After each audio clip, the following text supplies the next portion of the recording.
you put your mind to, like you really can be outside the box. We don't take no L.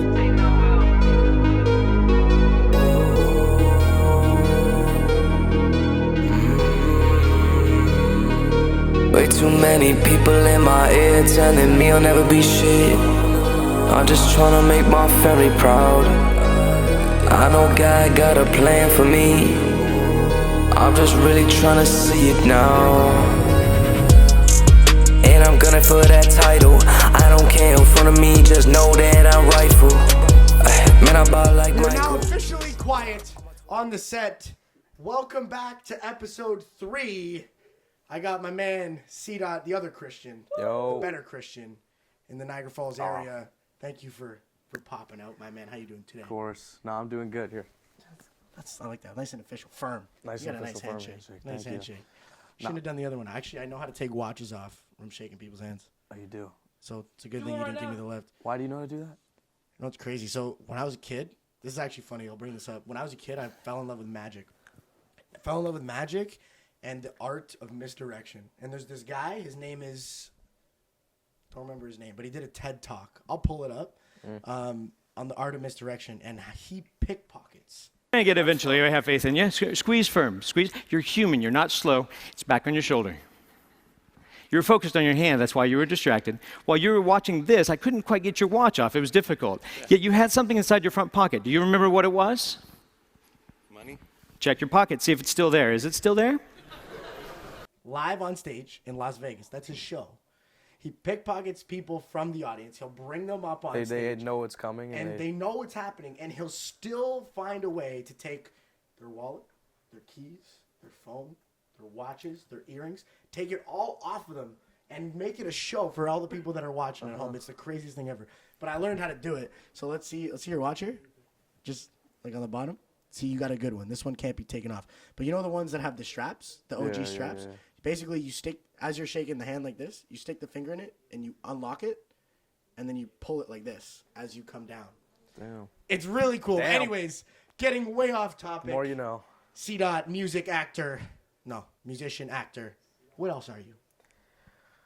What else do you Basketball do? player. Basketball player? Gym goer. Gym goer? Just, family guy, Family guy. Does it all. Does it all. And on that topic, I know you've done plenty of things in your career. We're going to start at the beginning. Obviously, kind of your the beginning of your career, in the public eye started as an actor, as a childhood actor. What started that road for you? Was there initial inspiration? Maybe did your parents have some influence on that decision to kind of... Yeah. How did that all play out? So, we did briefly talk about this in a different thing that we did, but I actually started out in modeling at the age of 5. And, I did that for about a year, but it was I wasn't really messing with it. Just looking at the camera. Is that boring? Just Like, kinda standing it's there? like the runway model. I was a runway model. Oh. So I dressed up in like kids' clothes, and I ran the runway. I walked the runway, I guess. Definitely got to get you to do a strut. 100% we got to get you to do a strut. Okay. Just for the pod. Like maybe like up and down my driveway. Like just a little quick, I'll do it. Little quick one. I'll do it. That's crazy. You were 5 years old doing that? I was 5 years old. But to be honest, like, it was kind of boring. Like, I just walked. Yeah. Yeah, I did. That's very boring. What were you modeling? Clothing? I was just doing like fashion shows.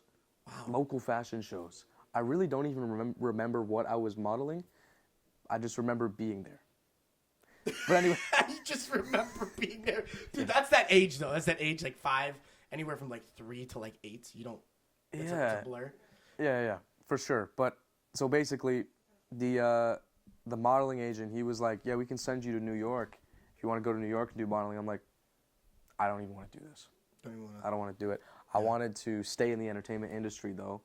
So my parents thought that maybe I would like acting because it's just a little more, you get to be more creative. You're not really like creative in modeling if you're just doing what people are telling you to do, right? Somebody else is the artist. Yeah, somebody You're else kind is of the artist. mannequin. Exactly. You know what I mean? I feel like it's almost like these these models, like they're used for their bodies, right? And their physical appearance so Essentially. that somebody else can benefit. I honestly, like, I got some gripes. But Yeah. So how did that? So it just transitioned. Like you wanted to stay in the entertainment industry, and you just kind of found your way into acting. Or did an Yeah, opportunity I had present always itself? I had always like dressed up and played parts around my house.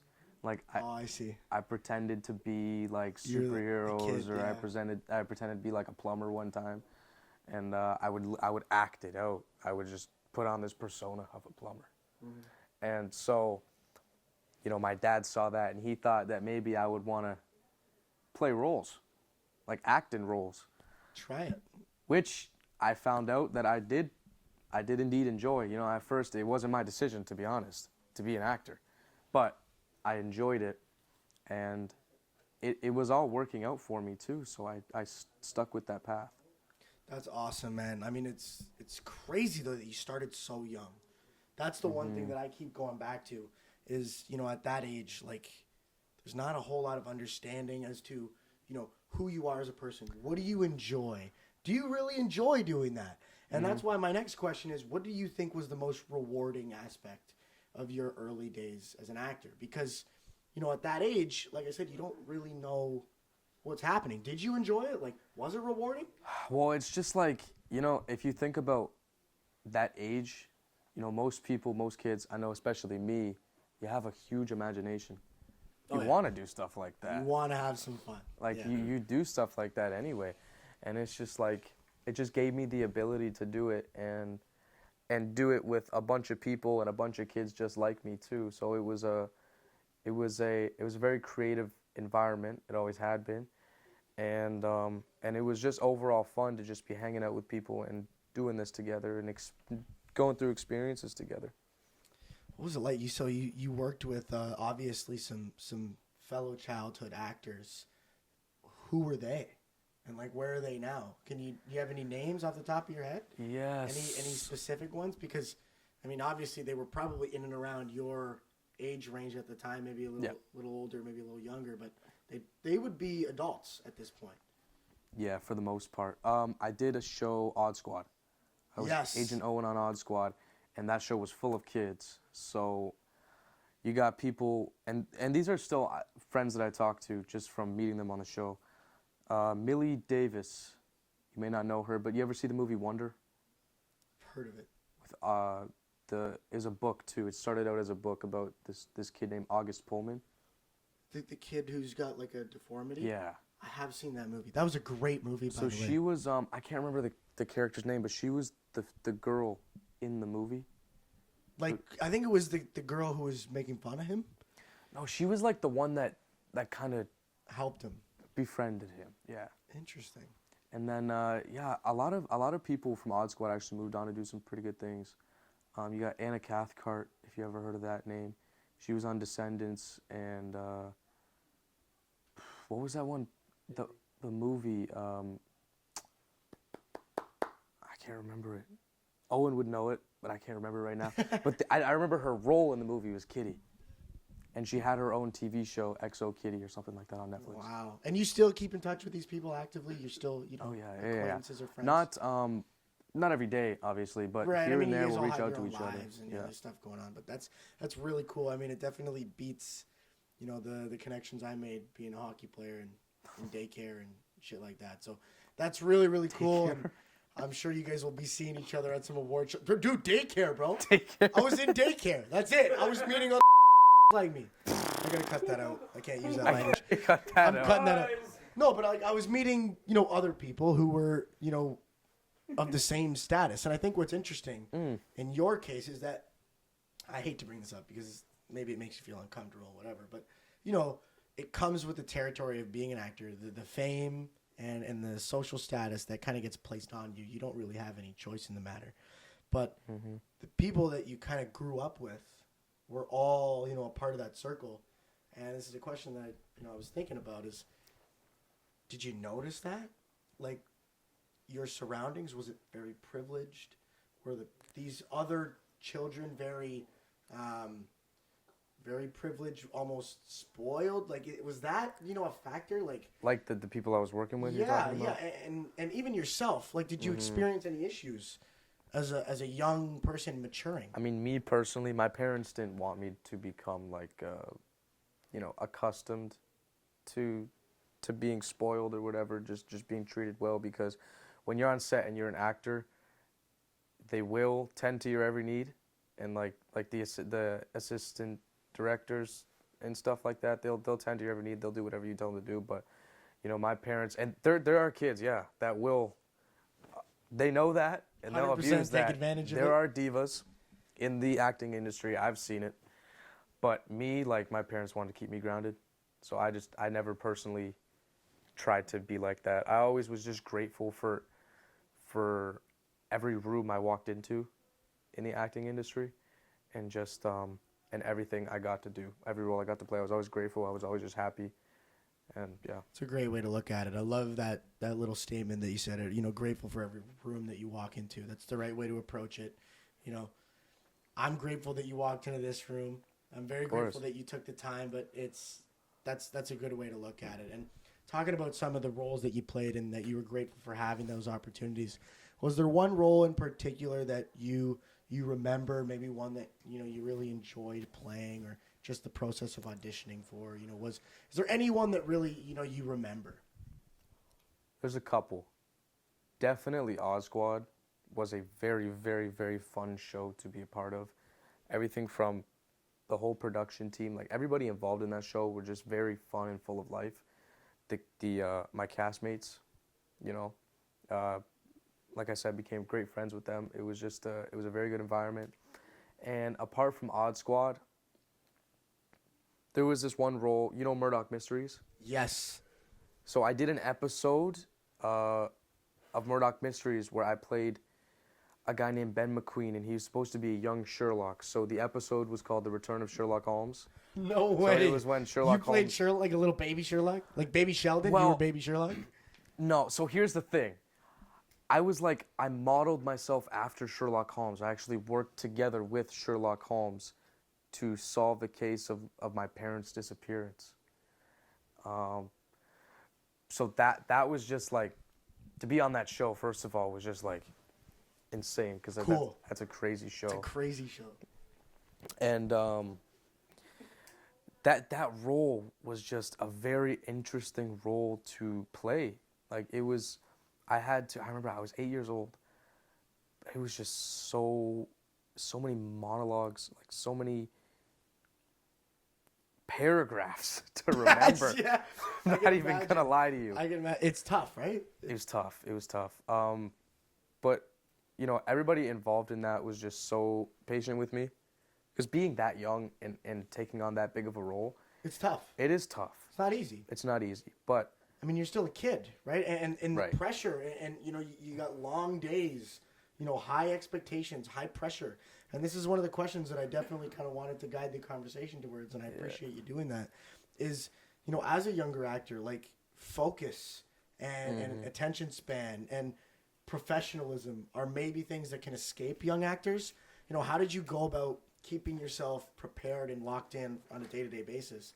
Specifically on this show, right, where it was maybe a little more difficult for you. You know, what were some of the things that you were doing?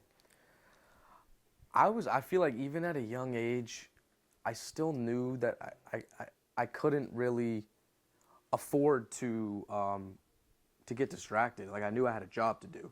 At the end of the day, I knew people were relying on me to pull through with being a good actor, putting on some good acting.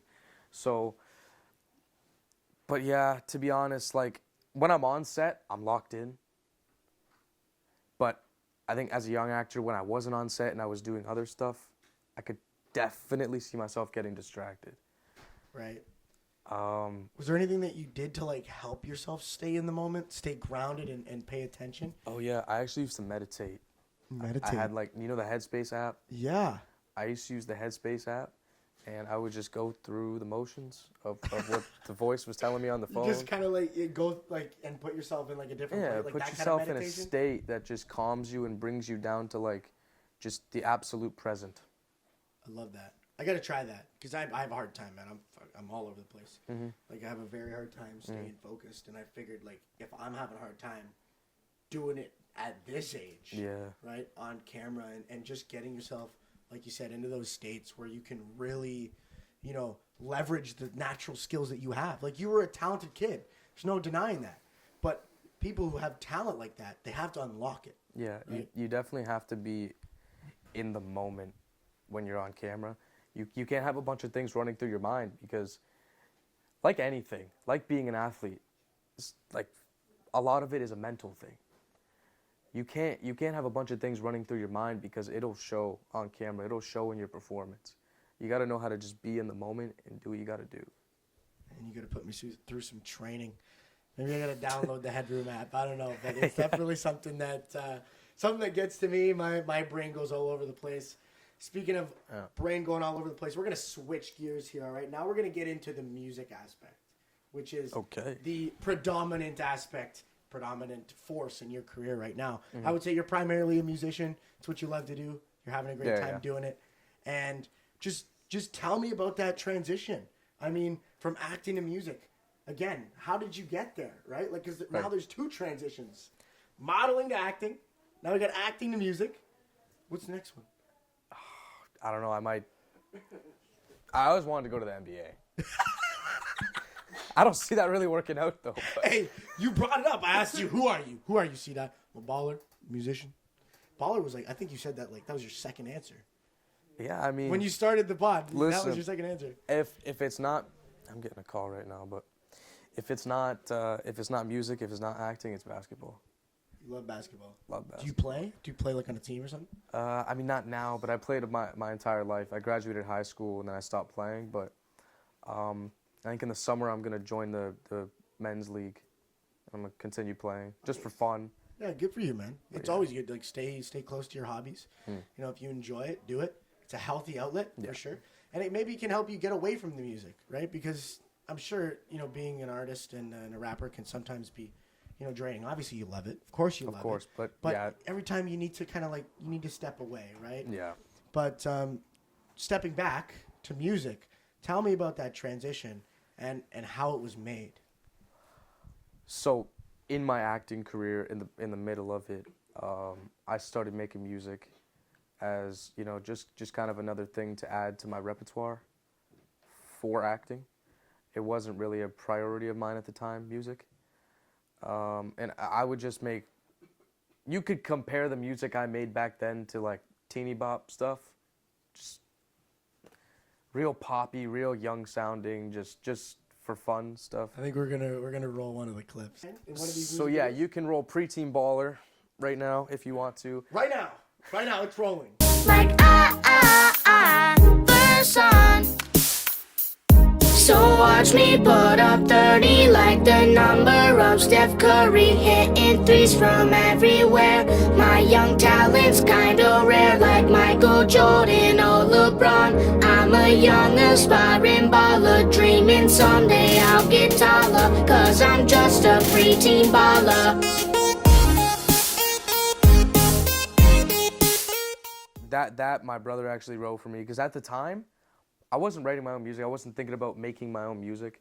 I was kind of just doing it, to be honest, just to be fun. I don't really know why. I guess it was just another way for you to kind of leverage your skill set. Another thing that you could do. I mean, acting nowadays, like there's lots of musicals. Like if you know how to sing, you could definitely maybe audition for more parts. And I'm gonna be honest. There's some voiceover shows that I did that required singing. And so that I could put singing on my resume because I have. You have a demo of it. Demos of my songs. And it's a skill that you were obviously developing. Now, you said that your brother was writing for you at one point. Now, as you've progressed throughout your career, I'm sure, as you started to write for yourself, how have you developed your own style? When it comes to composing and writing your music, do you have a certain way that you approach it? And what does that process look like? When you start a song, do you start with a beat? Do you start with a hook, like a melody, and then you shape the rest of it? How does the whole project come to? So it's a little bit of both, honestly. It's most of the time I start with a beat. If I'm feeling the beat, if I'm really feeling the beat, because that's the only time I'll start writing on it, is if I'm really feeling it. Immediately, I'll be able to think of a melody off of that beat. It'll just come to you? It'll just come to me. Like, if I just hear the beat, I'll just think of what a vocal is supposed to sound like on that beat. Do you do that? I've seen rappers do this. I want to know if you do this. So like they'll have a beat running in the background. They won't formulate any words. So like mumble But kind they'll of do thing. like the Humming. Yeah. You That's do what I that, do. and then you fill in the blanks. Basically, that's That basically is what the you do. craziest thing, like to me. But you gotta think about, before you do that, you gotta think about like, what does this beat remind you of? Like, what topic could you see yourself talking about on this beat? And that's how you can choose how you want to write the song. So is it all about kind of like the message, and you try to bring them together? Like there's a meaning for every song, and the beat and the meaning kind of come together. Yeah. So there's a message for every song for sure, because you want it to be relatable, because you want people to listen to it, right? Right. You want it to tell your story, but in a way that's more generalized, I would say, for me, so that it can be like someone can listen to a song that I made about, a relationship falling apart. Like, for example, my one song, What Happened to Us?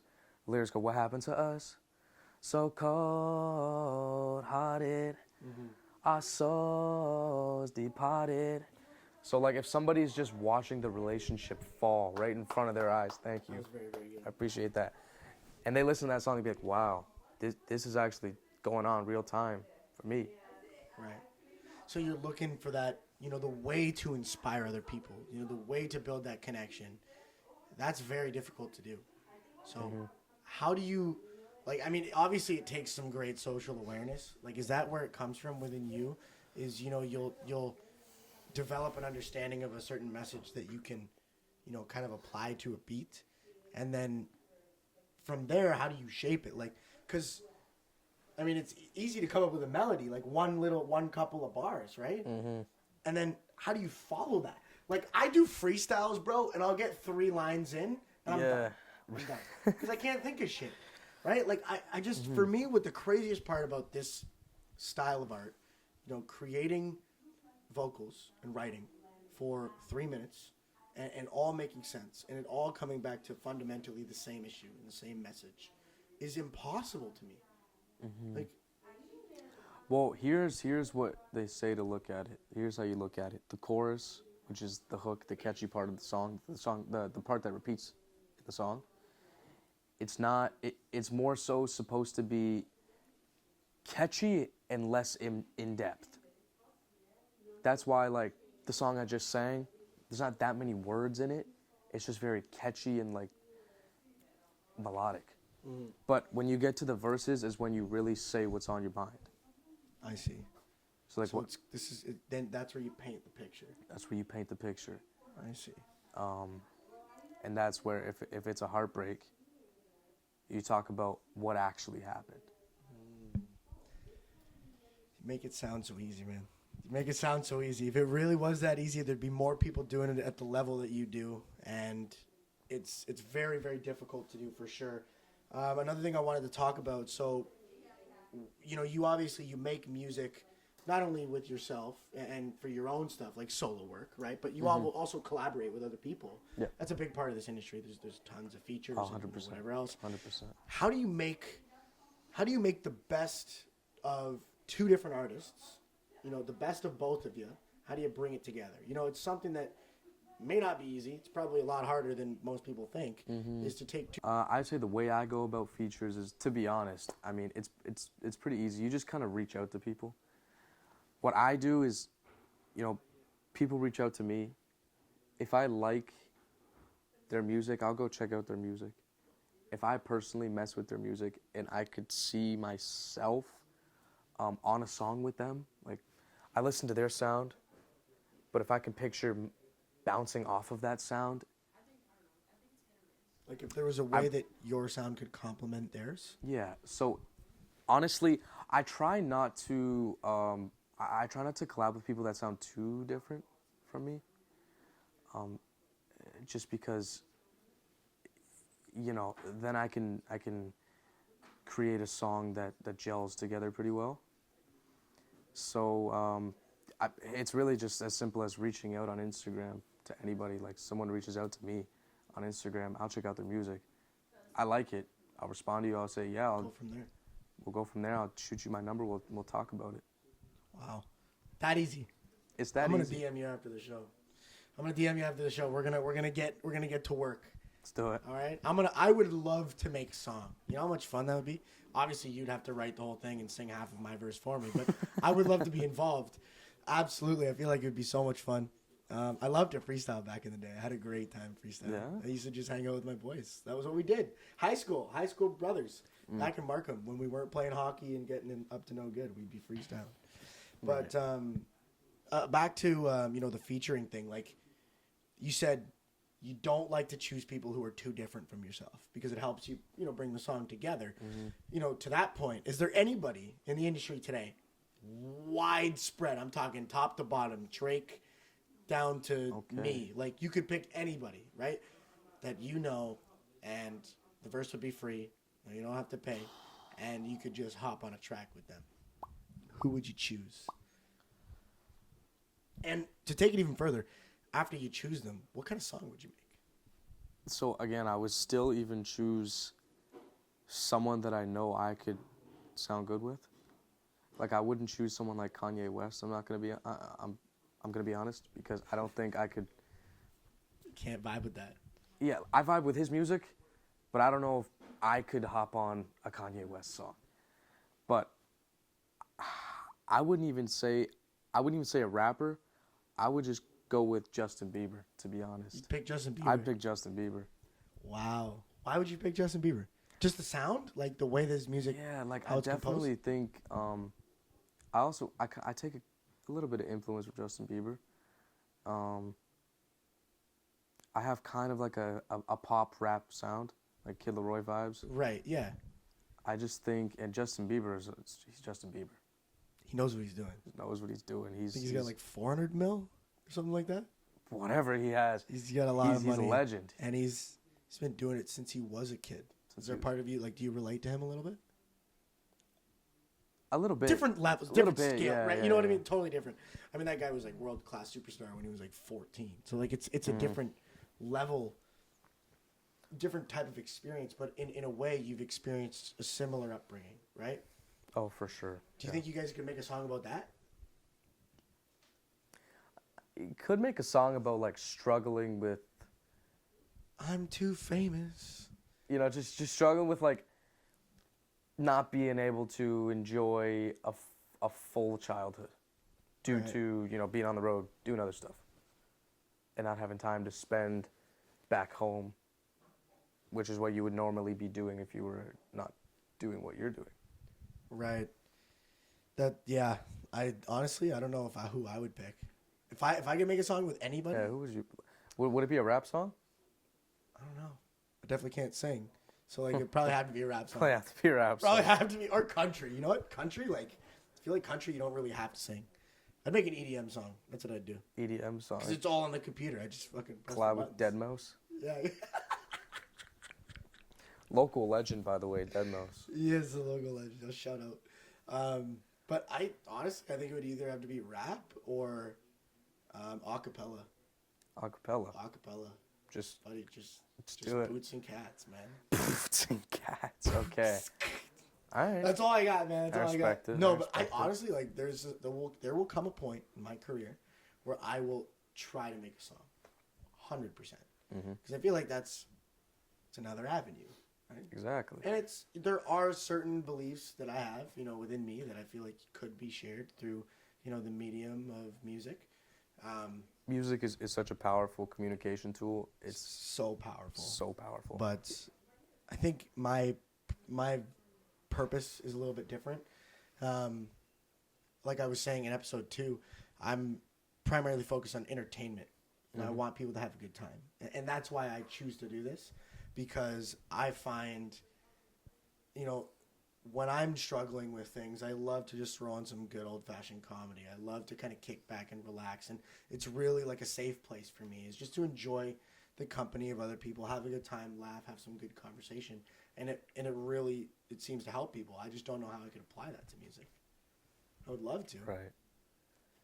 Just make a rap song about being happy, like Pharrell Williams. Pharrell, Just take his 'cause I'm song. happy. See, there you go. That's what I mean. Is like that's a song that has a strong meaning behind it, right? Exactly. And it did very well because of it, right? I feel like the best songs nowadays are Pharrell's insane. He's very, very talented guy very for talented. sure. Very pivotal for the music industry too. He does a lot of stuff, eh? He does a lot of stuff behind the scenes, in front. Oh my God, everything. he's a producer too. He's a producer, I think yeah. he's a producer. Would you ever produce? Would I ever well, to be honest, I don't make beats, but I mix my own vocals when I'm not hitting up the studio. Sometimes certain songs I'll go to a studio and have someone else engineer, but for the most part, I mix my own songs entirely. So you do produce your own stuff.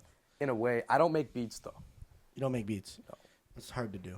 Yeah, that I would have to really sit down and learn like music theory and everything. Yeah, Instruments. instruments, music is hard. Very hard to do. Maybe you might try it at some point, but for now you're just relying on other people. Is there like one guy that you could shout out that you get your beats from? I have honestly no. There's not a specific person that I reach out to. People reach out to me, send beats That's nice. on Instagram. Like I'll give them They my just email, come in, they'll right? send it, or I'll just start hunting for beats on YouTube because there's a lot of producers that post all their beats on YouTube, and Like then samples, and can you just take them right from YouTube, or do you have to like reach out to them? well, I mean, you could, You could. but you know, Probably not. they Probably not the have a best thing. link to their beat store I see. in the description. They have the full beat on YouTube, but they have a link to where you can buy a license for the beat. That's awesome. Probably the best way to be doing it. Approach it, morally and ethically. Oh yeah, correct. They Go can, ahead and buy it. yeah, because let's say your song really does numbers, and you just stole that beat, they could just sue you. 100%. Yeah. You'd probably lose the right to the entire track. They would assume all earnings. Your career would probably be done. I mean, nowadays in this era, like, you step on a butterfly and buddy, you're going to jail. You know what I mean? You're going to jail. Like it's that serious nowadays. Like Yeah. socially. Yeah. Speaking of criticism and hate, big part of this industry, big part of probably what you've experienced in your early career. How do you deal with stuff like that? Like, do you have haters? Of course. Of course you do. Of course, you always got haters. To be honest, like I'm not really. It's hard to offend me. So I don't. Bro, you suck. Thanks. He said thanks, bro. This guy's tough. He's tough. Real one. But no, because I know what I'm doing, and I know I love what I'm doing. So if some random person wants to knock it, it really doesn't matter to me. Right. Because I believe in what I'm doing, and I'm not just gonna let someone the odd hate comment really get to me. Because at the end of the day, it's completely irrelevant to what I'm trying to do. It's just that people tend to hate on you more when you're on your come up, when you haven't like made it yet, versus when you do make it.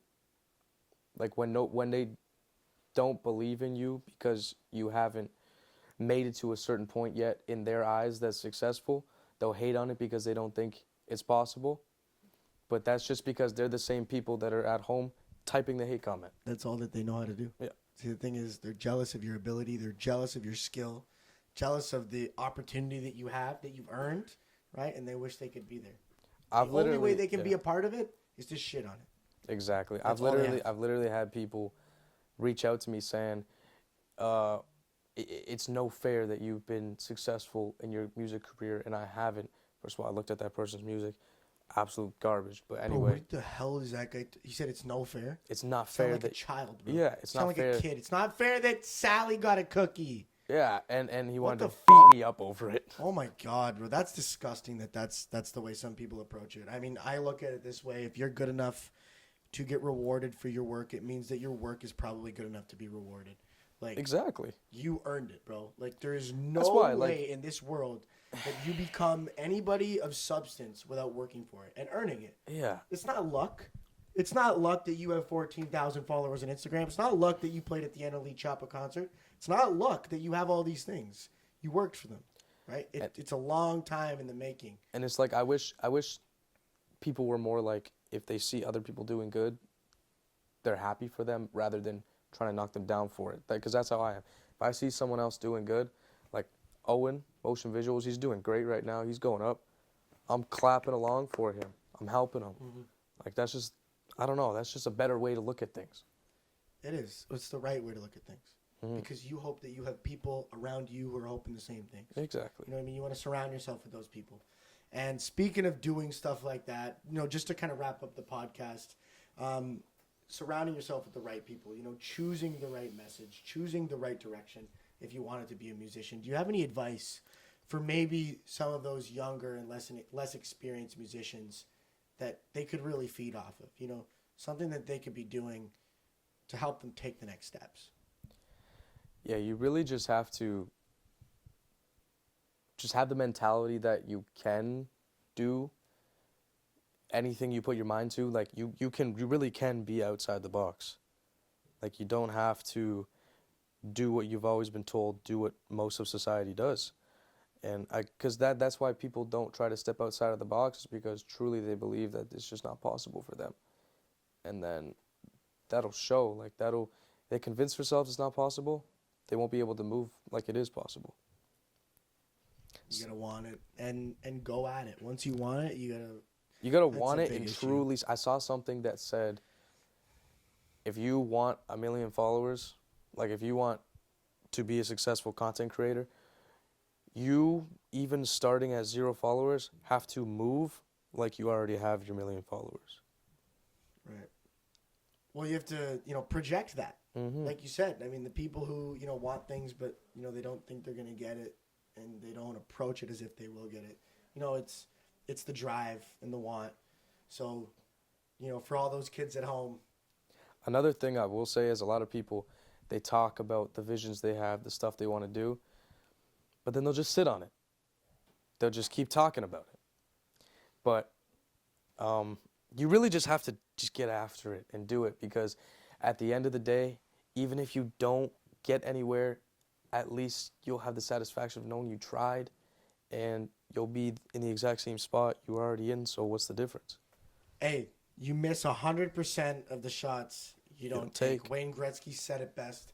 It's all about going for what you love, guys. The man, the myth, CDOT from Niagara Falls. Thank you so much for coming. Thank you for having me. Thank you so much for coming. It was fun. Ain't No Love Song out now. Go check this guy out. His And I name got is CDOT. a new song coming out April 5th, Love Letters. April Make sure to tune in to 5th. that. This pod will definitely be out by then. Go check it out on all platforms, I'm assuming. Christian Thank you guys Stefano. so much for watching. Christian Stefano.